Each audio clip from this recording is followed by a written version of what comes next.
We'd like to thank everyone for coming today. We have a number of individuals, 3 in particular, who are cornerstones of Union City that we'll be honoring, and we'll be hearing from them. Before I introduce those people and some of the other dignitaries, I'd like to introduce the Commissioner of Public Affairs for the City of Union City, Lucio Fernandez.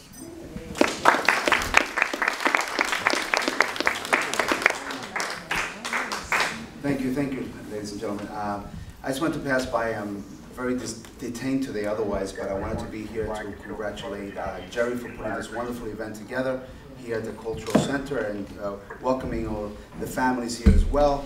We sincerely hope you like the center and what Jerry's trying to do with the center, what the city's trying to do with the center. We're hoping to maintain our history for future generations, and by doing these kind of events, you are partaking and contributing greatly to that endeavor. With that said, thank you once again for being here. Thank Jerry and Charlie for putting this together, and have a wonderful, wonderful afternoon. Unfortunately, I'm going to have to excuse myself because I got to be out of town by 1 o'clock, and I'm running late already. But I didn't want to let my friend Jerry down, and I wanted to say hi to everybody. Thank you very much.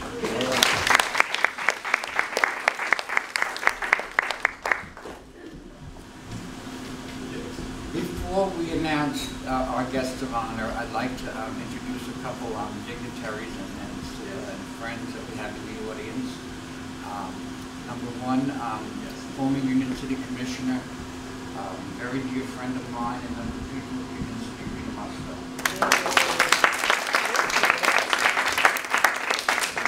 A member of the Historic Preservation Advisory Committee, Joseph Chasman.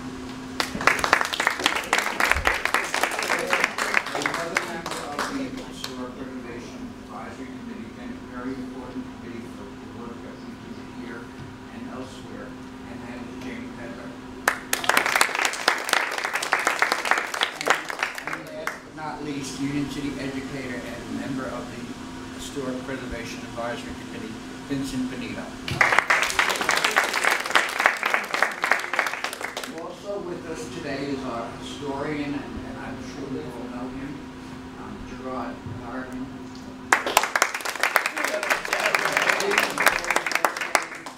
Above and beyond the call of duty job here. And also from New Jersey Room in New Jersey City, Cynthia Harris is here. She's compiling information on Union City yearbooks. So if anyone has any yearbook information or a copy of the yearbook that we could borrow, we'll be happy to see Cynthia here, okay? She will return it. It's a question of just getting the information from it, okay? All right, basically we're here today to honor 3 cornerstones that were descendants of the families that were crucial in building up our town into what it is. The first individual I'd like to introduce is Tony Pappas, descendant of the Peter family of the William Peter Brewery.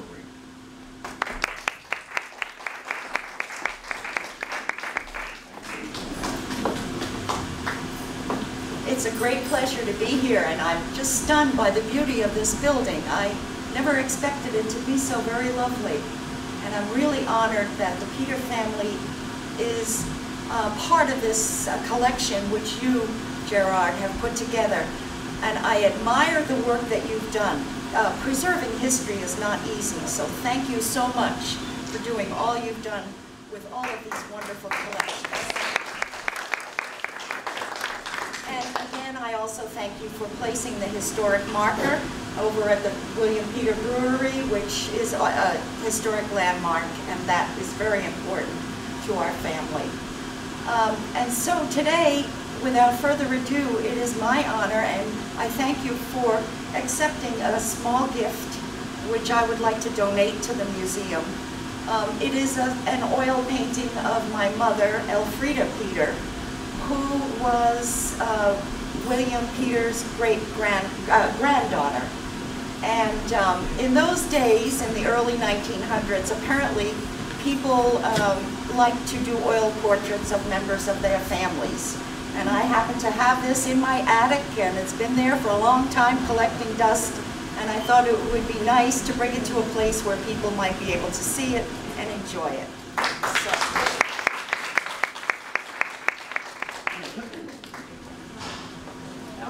leave it on the table and people can,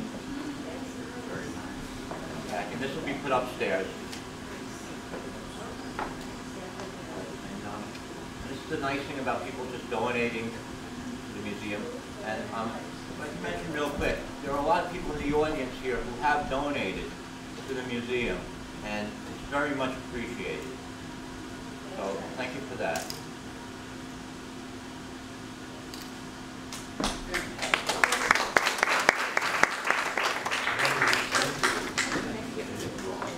Thank you, Tony.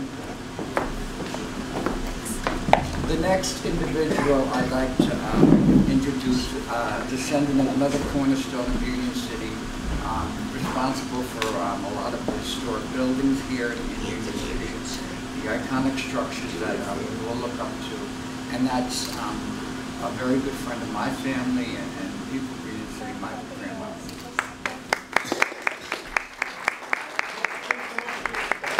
Well, good afternoon, and thank you for all coming to the event here. This is my cousin, Maureen, sister of Chief Brian Barrett. It's an honor to be here among you.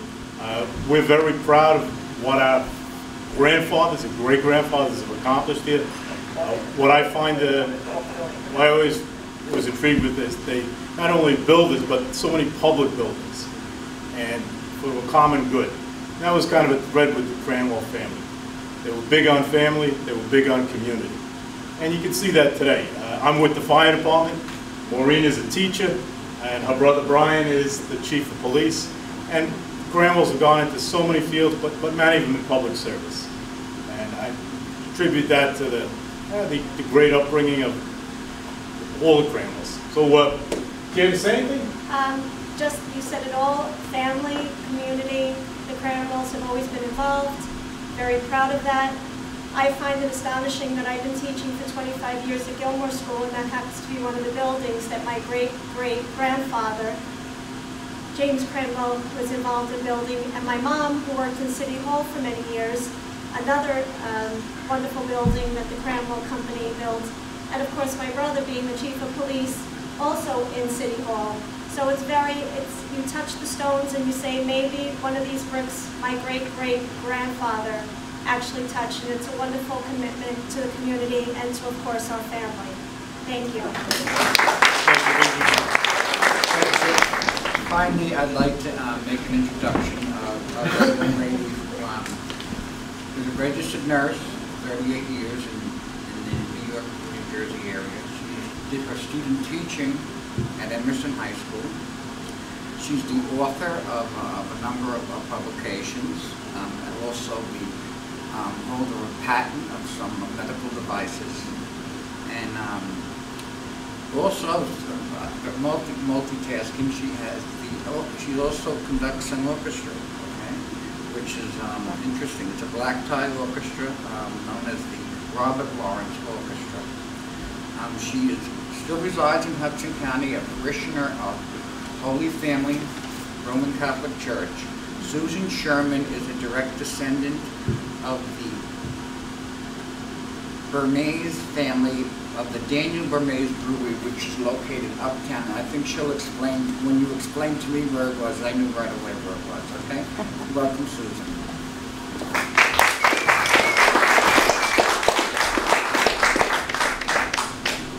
Thank you very much. My family and I would like to thank Mr. Gerard Carabin and Senator and Mayor Brian Stack for inviting us here today, along with Commissioner Lucio Fernandez. We also want to thank Mayor Stack for helping our family restore the Bergen Crest Mausoleum, which is where one of my great uncles is entombed, Frederick Schimper, who was the president of the Daniel Bermes Boulevard Brewery. Without Mayor Stack's input, we couldn't have restored this crypt that was in disarray for many years. I've been asked to speak a little bit about my genealogy. After searching for over 30 years for my family in Germany, I was able to find my great-aunt, Anne-Marie Coleman, in Zweibrücken, Germany, recently. She gave me the list of the 8 children that came to the United States, and from this list, I was able to put together all this presentation and the history of the family on I'm deeply, deeply thankful to my aunt. My father, Everett Scherman, was a Marine in World War II. And he was stationed in the Pacific. He never knew we had living relatives in Germany. All this entire time, he never knew we had living relatives. So I'm deeply grateful to Anne Marie Coleman. I also want to thank Mr. Mauro Di Trizio of Action Productions for putting this movie together today so quickly. He's a remarkable film maker and editor, and he's a consummate professional. I also want to thank Mr. Jose Diesla, who is currently the owner of the brewery building on 45th and Park Avenue in Union City. He gave me a recent tour of the building, and we took some photographs of that so you could see a little bit of the modernization of the building. My Union City history goes back to the mid-1800s. My parents were both born on 42nd Street, 6 years apart, at home by a midwife, which I never knew. My mother attended Holy Family School and parish. I'm still a parishioner. My great-great-grandfather was treasurer for Father Griff at Holy Family Church. My great-great-grandfather, Balthazar Mickel, was treasurer at Holy Family. He was from Lorraine, France. I was able to dance when I was 4 years old at Veronica's Vale Auditorium. Hey, Veronica's Vale. Anyway, as far as history and genealogy, when I was a student in high school, wild horses couldn't get me into a history class. I hated history with a passion. If it wasn't for genealogy, with the advent of genealogy coming forth now, I can't get enough. I cannot get enough of history as an adult now, being able to search FamilySearch.com and Ancestry.com. I put a lot of flyers over on the table in case anybody wants to search for their roots. It's a remarkable history. You learn a lot about your family and your locality where you were born. I'm also compiling a medical database on the causes of death for my family. There's also a DNA bank with Ancestry.com that you can submit your DNA and try and find your roots. My mother kept a baby book, which was not completely accurate. When I have gone to FamilySearch.com, I found a lot of corrections in spellings of the names. A lot of Germans that came to Union City changed their names to assimilate. And also, my family changed their name. It used to be Scherman. So my grandmother changed it to Scherman. When you start searching for your roots, the first thing you should do is look in your baby book for a lead. Go to family graves, which is what I did, which is how I found that our mausoleum was in terrible shape. You can also go to the National Archives on Barrack Street in New York City, and your tax dollars pay for this. It's free. Someone will sit with you and guide you through the whole process. You can also go up to Lincoln Center at the Church of Jesus Christ of Latter-day Saints. It's also free. They will sit with you. You can order microfilm back to the 1500s on your family. The Mormon Church has millions of people going into every country in the world every day photocopying family records. These records increase every single day, so there's more and more records that you can search. It's ongoing. You can start a dialogue with your family. You can search for families, members that you haven't found in hundreds of years. And instead of tweeting and texting people, you can actually have one-to-one relationship